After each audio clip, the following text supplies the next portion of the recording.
The following KQED production was produced in high definition.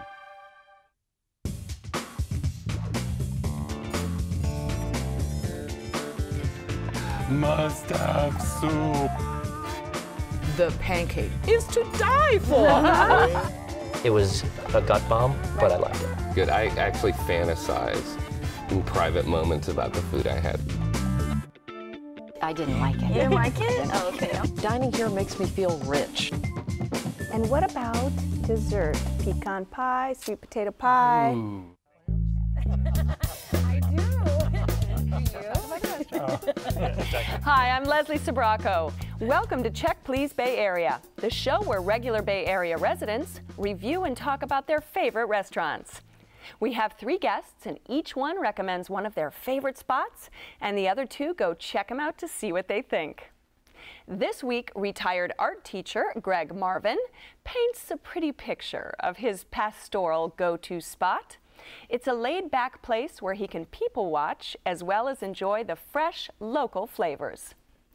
And Fernando Gonzalez is a pediatrician with the tiniest of patience. He restores himself with his favorite organic-topped thin crust, all the time watched over by black and white photographs of grandmother Noni Lina. But first, mother of 3-year-old twins and paralegal Kristen Schwartz doesn't have a lot of spare time, so that when she does eat out, it needs to be kid-friendly, fast, and comfortable. Her pick has been a San Francisco staple for more than 80 years. It's on Bayshore Boulevard, and it's called the Old Clam House.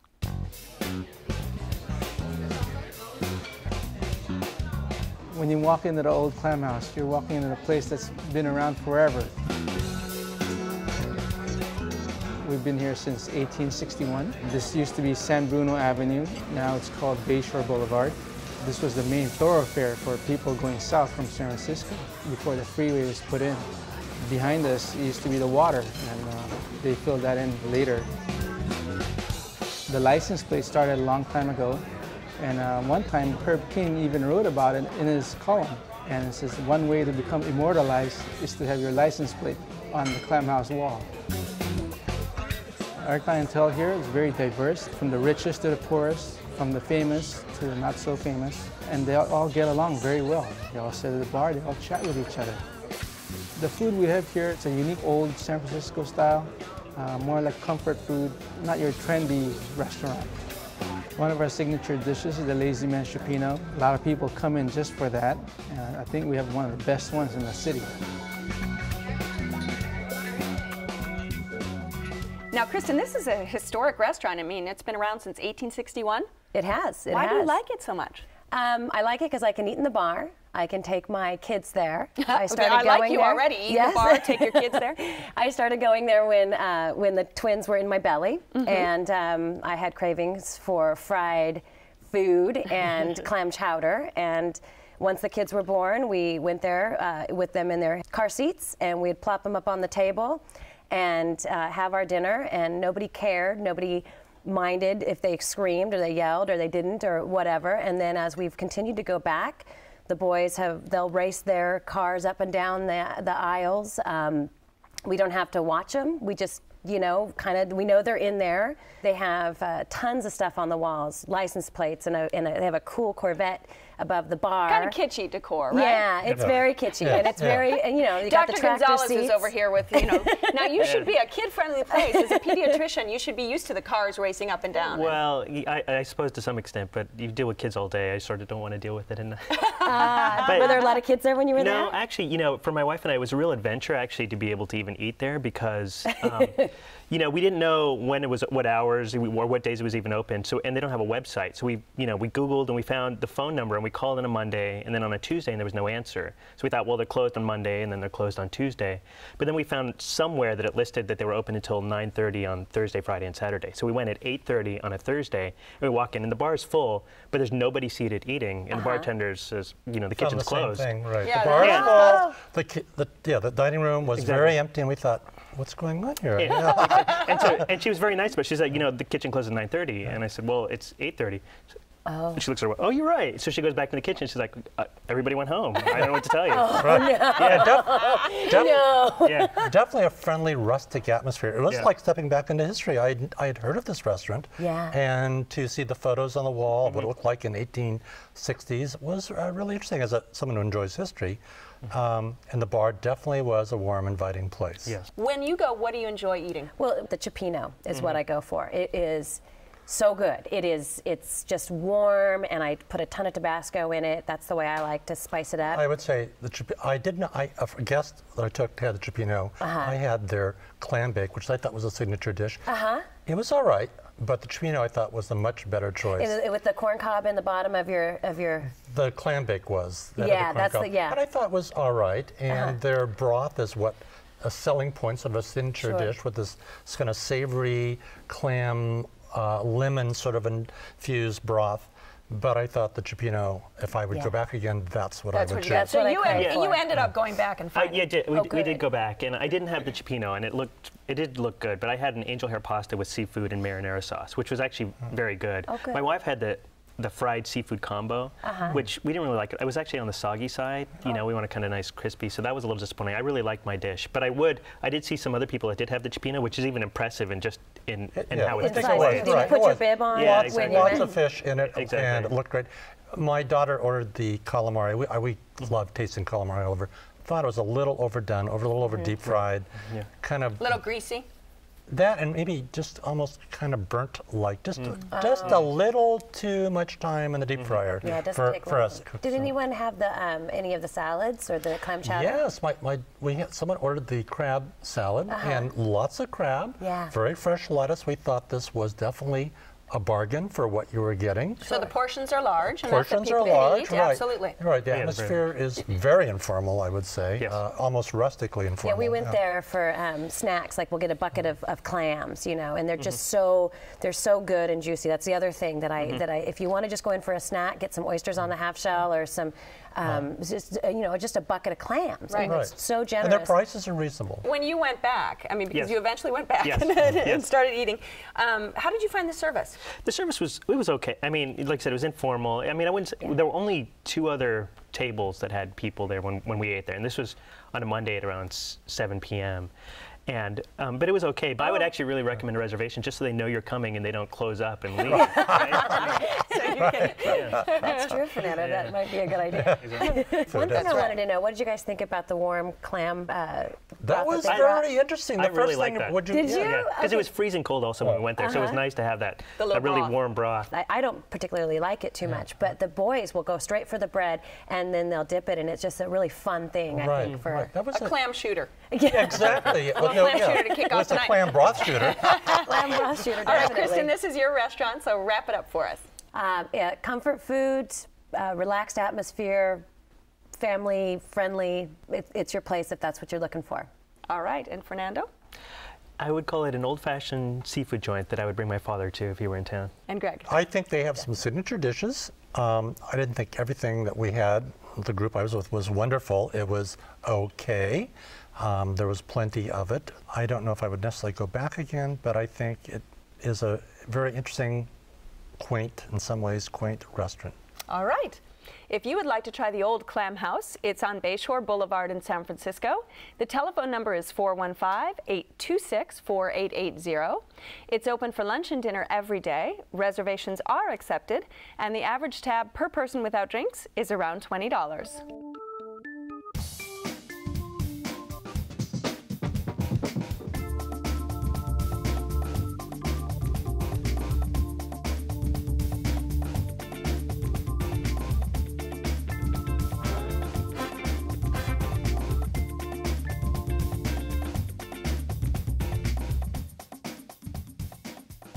There's more than just pizza at this family place. Fernando feels the food, the family, and the heritage watching over him at his neighborhood spot. It's on Diamond Street in the Glen Park area of San Francisco, and it's called Gialina.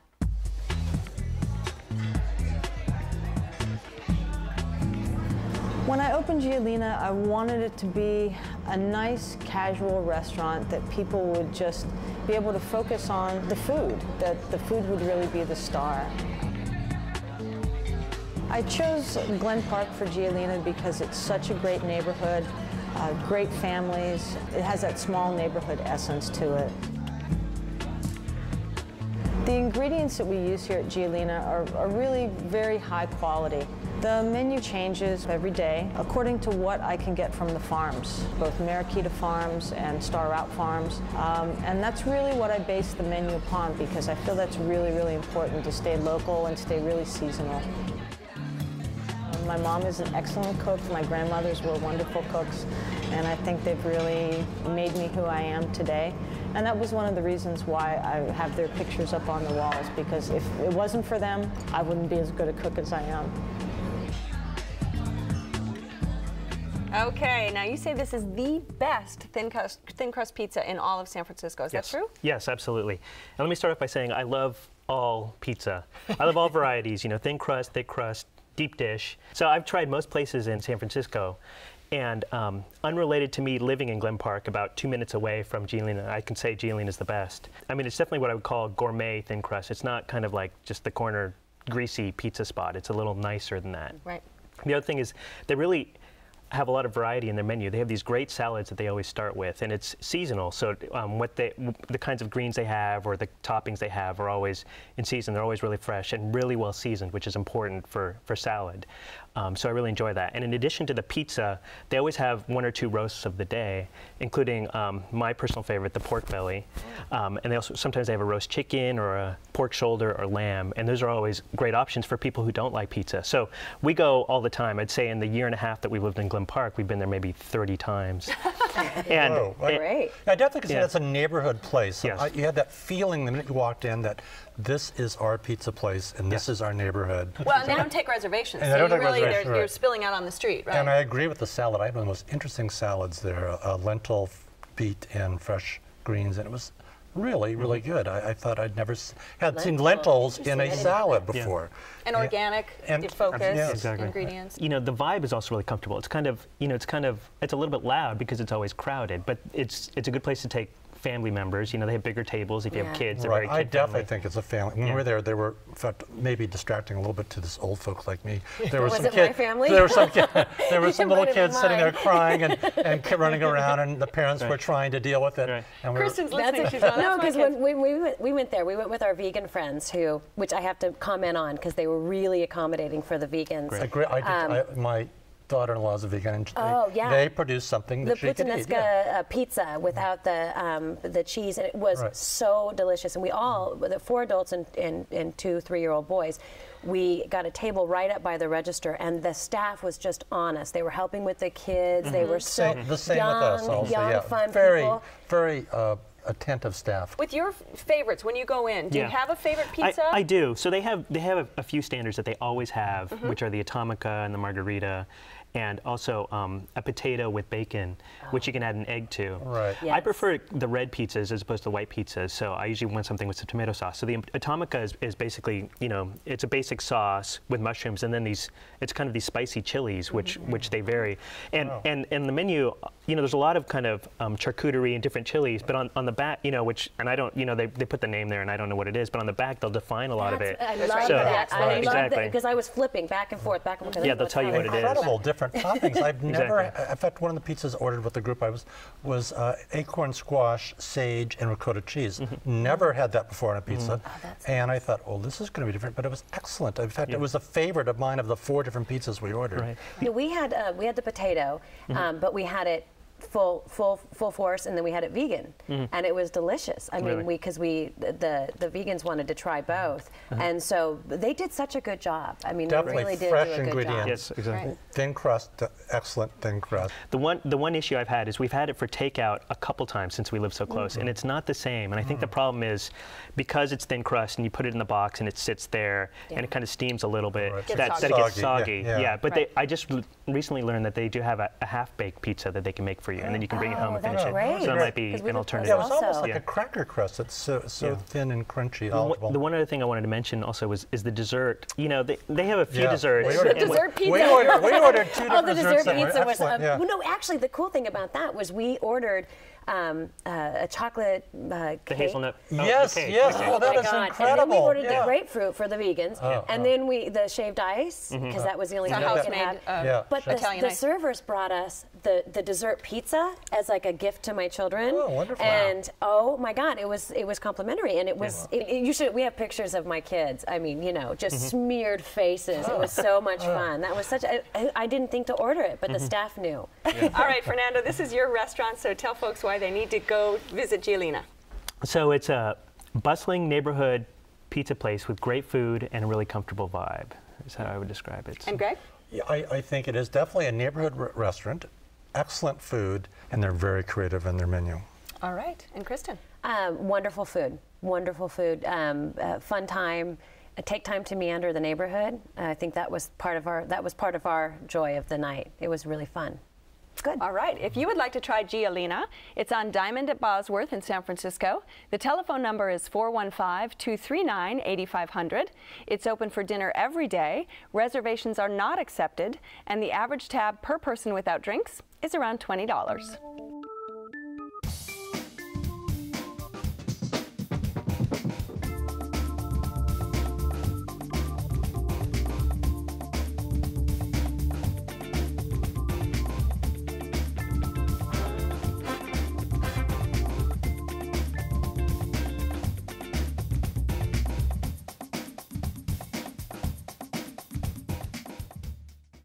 Named after the wild mustard seed that flowers in springtime, Greg's Roadhouse Grill helped popularize Californian New American cuisine.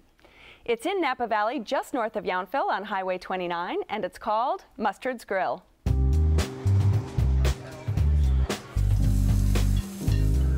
When we very first opened Mustard's, I used to get our ribs directly from Chicago, and these 18-wheelers would pull in, and they'd park in here, and the guys would come in and have lunch. There'd be this big 18-wheeler out in the parking lot, and then Mercedeses and Fords and every kind of car on the planet. It was just a truck stop deluxe. I love to cook, and I love to cook unusual things. I love to cook game. I love cooking fish that people don't normally get. It's so much fun to have them try a new bite of something. I love walking around the dining room and watching people eat, seeing if they're cleaning their plates or pushing stuff to the side. It's my best criticism. Horacio Jacinto is my chef and partner here, and he's been here since 1984, so 24 of the 25 years. I'm terribly proud of Gemma, our gardener. She's grown citrus trees, she's grown fruit trees, she's got currants going, she's got all the vegetables and lettuces I could ever want. I know that our dishes have evolved, but I love it when people come in after not being here for 10 or 15 years and say, God, their rabbit's as great as ever, even though I know it's a different dish, or the pork chop's still fantastic. That's the best thing. All right, Greg, Mustard's is a classic eatery. It's been going for 25 years. It is. It's one of the first of the excellent Napa Valley restaurants that we have. I feel very fortunate to live in Napa Valley. Cindy Paulson does a great job in all the restaurants she's owned. That's right. But I particularly like this restaurant, Mustard's, and I like one particular dish that I tend to go for, which is the tea smoked duck, which I don't find in many restaurants. Has that sort of Asian influence. Right.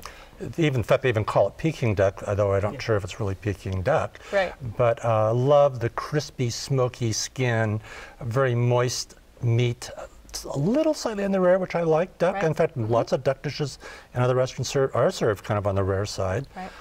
The sides are good. You're breathing over here like, wait, hang on a second. I thought it, I actually really enjoyed it as well, and I was charmed by the description of it as classy truck stop fare. But the Asian thing threw me off. The Peking duck and the Vietnamese lettuce wrap. I mean, it just seemed. Because most of it's got a lot of meat. Yeah, too, it's, like it's a barbecue grill Right, it's kind of a place. meat-oriented. In fact, that restaurant at one time was an old bar when I first moved to Gialina 40 years ago. Right. And she turned it into this, she calls it kind of a roadside place, but I think it's much above that. Yeah. And of course, the wine list is extensive. They have great art on the wall, including a Roy de Forest painting. And the wine list has it was a binder of if I were, it says too much wine. Right. Yeah, In fact, if I would to fault her, that metal binder, such a big, heavy, massive We didn't know thing what the hell it was. to look at, yes. Yes. It's kind of cute. It calls attention to the fact that they have way too many wines. Right. But the other thing I liked about the wines, though, is a pet peeve of mine is a lot of restaurants in the Bay Area have extensive wine list, Right. but only a few by, I generally don't drink a bottle, I have a glass, so Right.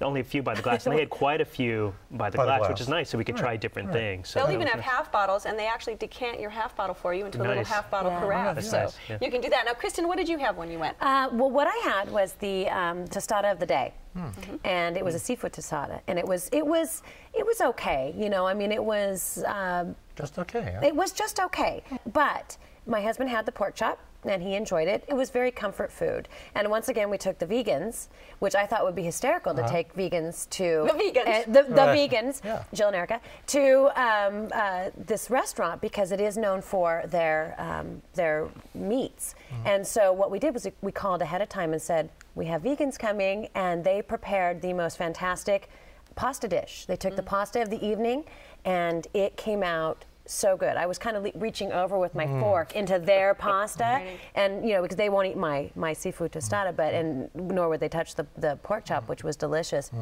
But they did, enjoy their pasta, which was really and nice. they have, sort of a pulled barbecue pork They sandwich, do. and They they have have ribs, and right. they have And the steak. famous onion rings. The onion are rings were just, the onion rings were so massive that by the time you got down towards the bottom, they were cold because, because it was just this huge. What other dishes did you have, Well, Fernando? we started with salads, which were actually very good, but my wife it was just a basic greens and, mixed greens and herb salad, and it was literally a mound of greens with just a simple dressing. And it was great because, obviously the greens are very fresh and comes from Napa and stuff like that, but it was She has a garden right next door. exactly. It was a little plain, but that was really good. But then I had the chipotle quail for the entree, which was excellent. That sounds It was an good. interesting mix. I've never had quail prepared in such a manner with shoestring fries, and it was really excellent. not Did you pick it ordered up that. with your hands and kind of I knock did, the bone? I did, and there were Yeah, I've never ordered the quail, and that sounds like something I might and they were try nice enough to again. give me a wet nap afterwards to wipe down because So what about, who was your server? Did anybody have a great server? Because we had the best server. Yeah, we had a great Who service. was know your her name? server? I don't- Crystal. Really? Crystal You can rocked. shout out she to was Crystal. so great. She was really made her night. She really did. I mean, And you had she good was. service Yeah, as the well? service was great. I apologize, I don't know the name of our server. But it may have been Crystal. It may have been Crystal, but the service was Short brown excellent. I've always had great service there. They all, at Mustard's, they can tell you something about every meal. Well, actually, what Crystal told us was that they eat before and they eat after. And I Right. guess it's very generous. They get to sample everything before the dinner, and then they eat whatever they want at the end of their shift. So. And speaking of the end of the meal, let's talk about the desserts. Yes. Because this place, again, is known for desserts. The meringue, the Yes. brown sugar meringue Which on top of they describe as the lime pie. ridiculously tall lemon lime tart with the meringue on it. Right. It's way too large. I mean, I realized that that's the gimmick, that it's ridiculously large, but there was way too much meringue for the lemon lime tart, which is good. But I had a creme brulee, it was a vanilla bourbon creme brulee, which was, comparing it to the huge tart, I mean, it was in this tiny little ramekin, but it was so good. I mean, it was so rich. It was actually too much even at this size. Yeah, sometimes that's all you need. And I would say it's the best creme brulee I've ever had. Oh, that's a positive. Whoa. I might go back for that. And I like their crisp with their vanilla ice cream, and they're warm. And I don't know, I'm attracted to that kind of dessert, that fruit and that crunchy outer crust kind of thing. And I tend to order that all the time. I probably should spread my wings a little bit and order something different. All right, Greg, this is your restaurant, so give me a quick wrap-up. I think that it's a great place to start wine tasting in the Napa Valley, and it's a great place to end the day in wine tasting in the Napa Valley. The food has always been consistent in the 20-odd years that I've gone to this restaurant. Highly recommend it. All right, and Fernando? I'd say it's a great place for high-end interpretation of American classics. And Kristen? I wouldn't drive from the city again to have dinner there because it's a long drive home, but definitely when I'm wine tasting up in Napa Valley, I definitely will stop in. Fantastic. If you would like to try Mustard's Grill, it's in Napa Valley on Highway 29, just north of Yountville. The telephone number is 707-944-2424. It's open every day for lunch and dinner. Reservations are recommended, and the average tab per person without drinks is around $50.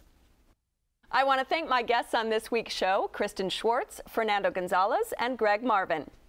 Kristen's pick of the Old Clam House pleased Greg with its good-sized portions of tasty seafood, and Fernando labeled it old school and looks forward to taking his father. Fernando's favorite place, Gialina, was top-notch for Kristen, and the creative food and attentive service won Greg over. Finally, Greg's country setting of Mustard's Grill was a long trip for Kristen, although she did enjoy the evening. And Fernando would recommend it highly to his friends. To check on the latest restaurant hours and information, and to continue the discussion, visit our website and add your comments. You can view this and all the shows online or download the podcast. And you can learn about the great KQED Wine Club wines we've all been drinking today, like this delicious Italian white and Spanish red. So join us next time when 3 new guests will recommend their favorite spots right here on Check Please Bay Area. I'm Leslie Sbrocco, and I'll see you then. Cheers, everyone. Cheers. Cheers. Woo-hoo. This show is available in high definition, Comcast On Demand, and via podcast. For additional information on the restaurants featured, to comment, or to apply to be on the show, go to our website at kqed.org/checkplease.